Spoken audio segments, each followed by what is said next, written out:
Your parents screwed up your relationships before you could even walk. And I'm not talking about some deep childhood trauma. I'm talking about something they did the moment they decided to have more kids. Or in some cases, the moment they decided not to. What if I told you that whether you're close to your siblings or can't stand them has almost nothing to do with personality and everything to do with a number? Your birth order number. Now, before you click away thinking this is some astrology nonsense, hear me out. Because what I'm about to show you is backed by decades of psychological research, and it's going to make you look at your family in a completely different way.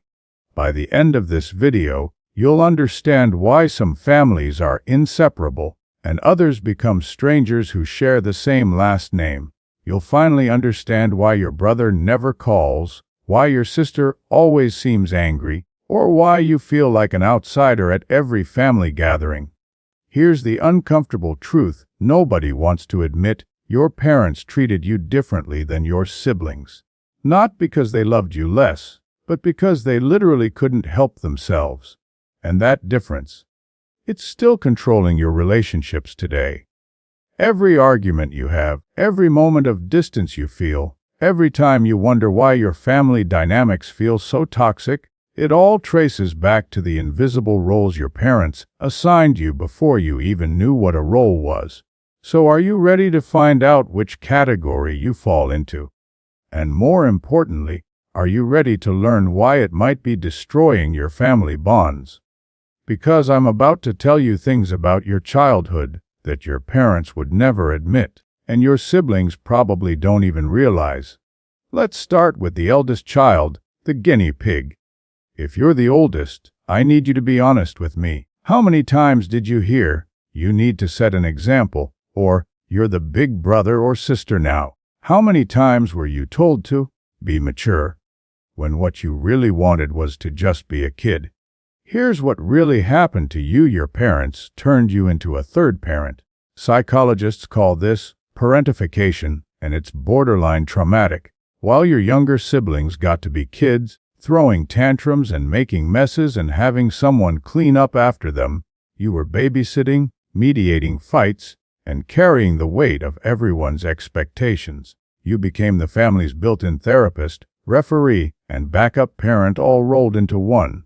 And the crazy part, everyone acted like this was normal, like it was just your personality to be responsible. And here's the part that'll make you angry. Everyone praised you for being mature and responsible. But what they were really praising was the fact that you never got to be a child. You learned to suppress your own needs, your own emotions, your own desires, because there was always someone smaller who needed something.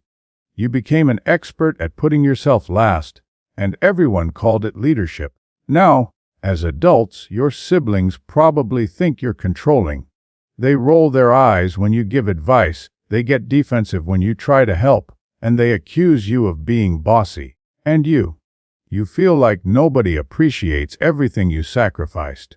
You look at your siblings and see people who got to be carefree while you carried the burden.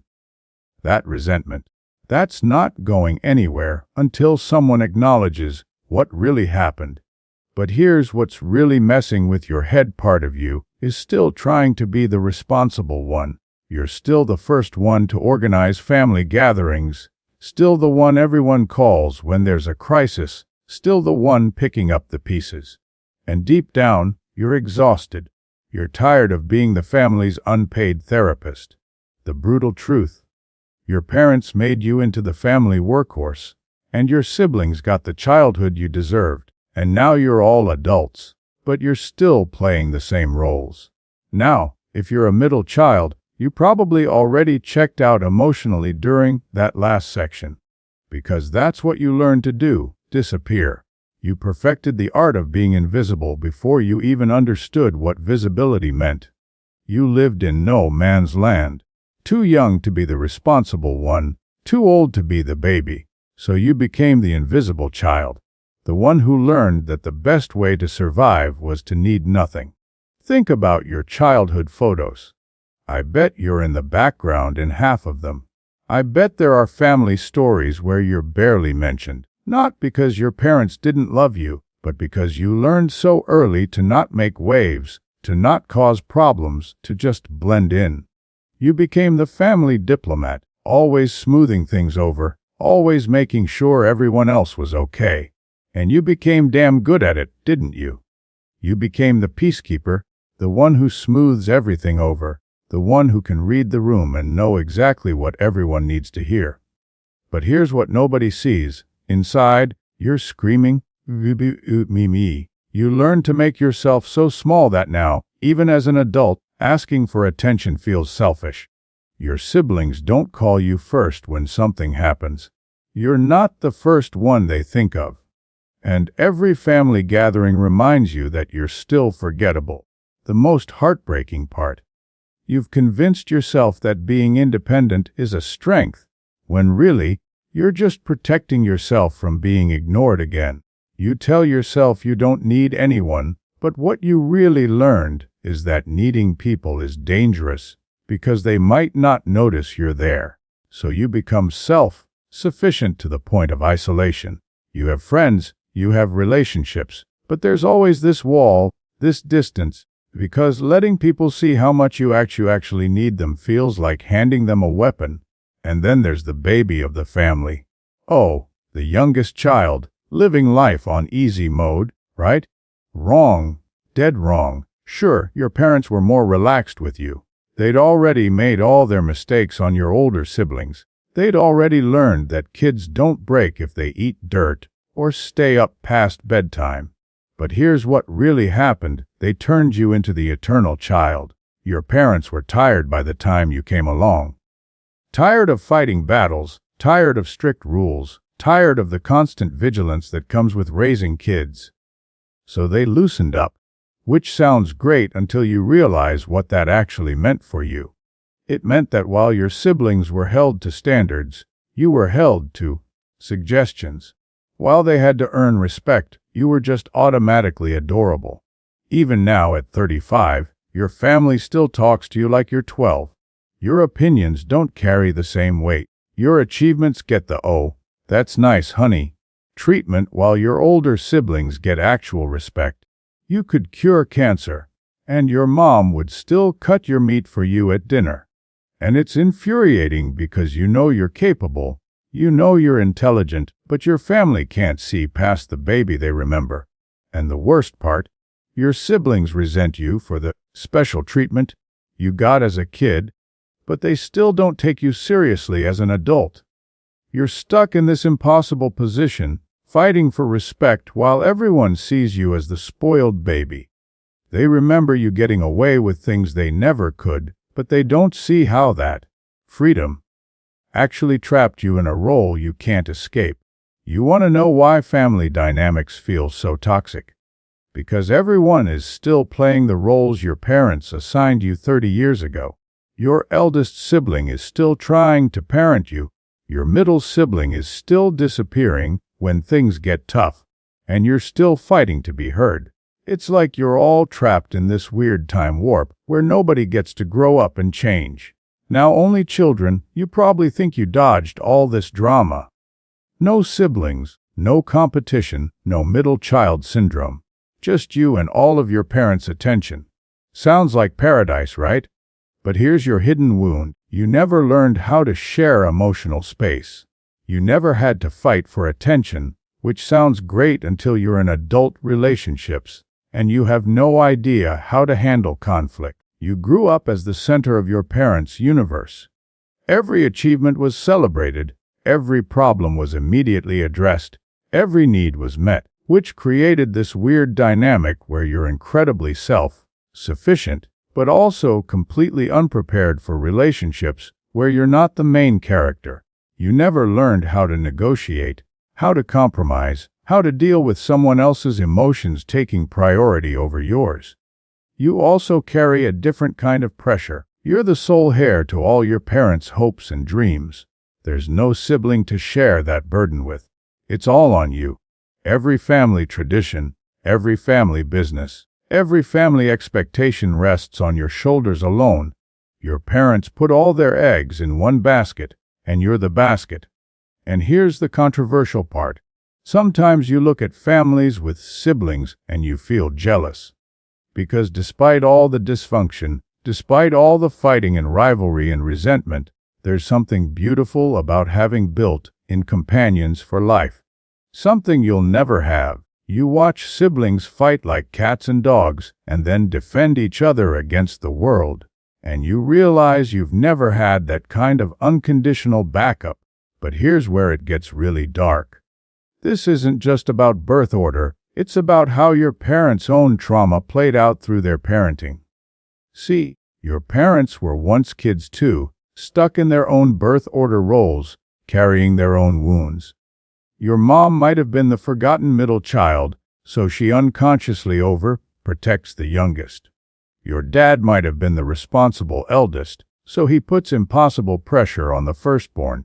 Or maybe your parents were both youngest children who never learned responsibility, so they accidentally parentified their oldest kid because they had no idea how to be the adults in the room.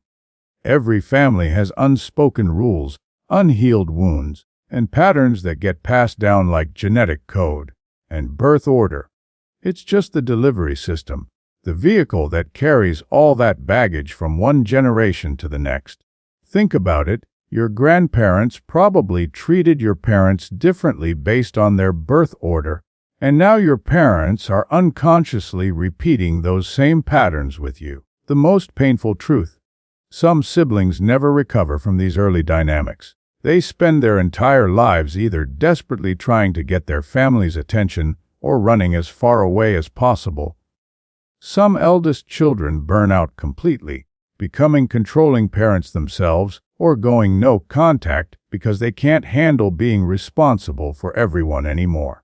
Some middle children disappear so completely that they become strangers to their own families. Some youngest children never develop the skills to handle adult responsibilities because everyone's always ready to swoop in and save them. So here's the question that's going to make you uncomfortable. How much of your personality isn't actually your personality, but just the survival strategy you developed as a kid? Are you really independent, or did you just learn that needing people was dangerous? Are you really a natural leader, or were you just forced to take charge when you were 7 years old? Are you really easygoing, or did you just learn that making demands was pointless? Think about your relationships, your career choices, your life patterns. How much of it is actually you, and how much is just you playing the role you learned in childhood? Are you drawn to people who need rescuing because you're used to being the responsible one? Do you avoid conflict because you learned early that keeping the peace was your job? Do you struggle with authority because you're used to being the baby who gets away with everything? And here's the hardest question of all. Are you repeating these same patterns with your own kids or in your relationships? Are you unconsciously assigning roles and then wondering why people don't fit into the boxes you've created? Are you turning your oldest child into a little parent? Are you overlooking your middle child's needs? Are you babying your youngest in ways that will hurt them later? The truth is, recognizing these patterns doesn't automatically fix them. Your eldest sibling might still try to parent you. Your middle sibling might still disappear when things get tough. Your youngest sibling might still expect everyone else to solve their problems. And some families are too broken by these patterns to ever fully heal. That's the part nobody wants to talk about. Sometimes awareness isn't enough. Sometimes the damage is too deep, the patterns too entrenched, the resentments too bitter. Sometimes you realize that your family has been performing these roles for so long that nobody remembers who they actually are underneath them. Sometimes you have to accept that the people you grew up with might never see you as anything more than the role you played in childhood. But sometimes understanding why your sister always seems angry, or why your brother never calls, or why family gatherings feel like walking through a minefield, sometimes that understanding is the first step toward forgiveness. Not the kind of forgiveness where you pretend everything was fine, but the kind where you realize everyone was just doing their best with the tools they had, even if their best wasn't enough. Because here's the thing, you can't change your birth order. You can't go back and have the childhood you deserved. You can't make your parents treat you differently or make your siblings understand your perspective. The past is written, the roles were assigned, the damage was done. But you can choose to stop playing the role they assigned you. You can choose to see your siblings as adults with their own wounds, instead of the caricatures you created in childhood. You can choose empathy over resentment, understanding over blame, connection over the comfortable distance that protects you from being hurt again. You can choose to break the cycle, to be the one who refuses to pass these patterns down to the next generation. The question is, are you brave enough to make that choice? Are you strong enough to step out of the role that's been defining you your entire life? So I want to know, which birth order role hit closest to home? Are you the burnt-out eldest who's tired of carrying everyone? The invisible middle who's exhausted from being overlooked? The underestimated youngest who's fighting to be taken seriously? Or the isolated only child who's wondering what you missed out on? Drop a comment and tell me your story. Have you been able to break free from your birth order role, or are you still trapped in patterns that started before you could walk? And if this video made you look at your family in a completely different way, if it made you question everything you thought you knew about your relationships, smash that subscribe button. Because we're not done diving into the uncomfortable truths about relationships, family, and the psychology that shapes our lives. Next week, we're talking about why your parents' marriage probably predicted your relationship patterns, and trust me, that one's going to hit even harder than this one. You don't want to miss it.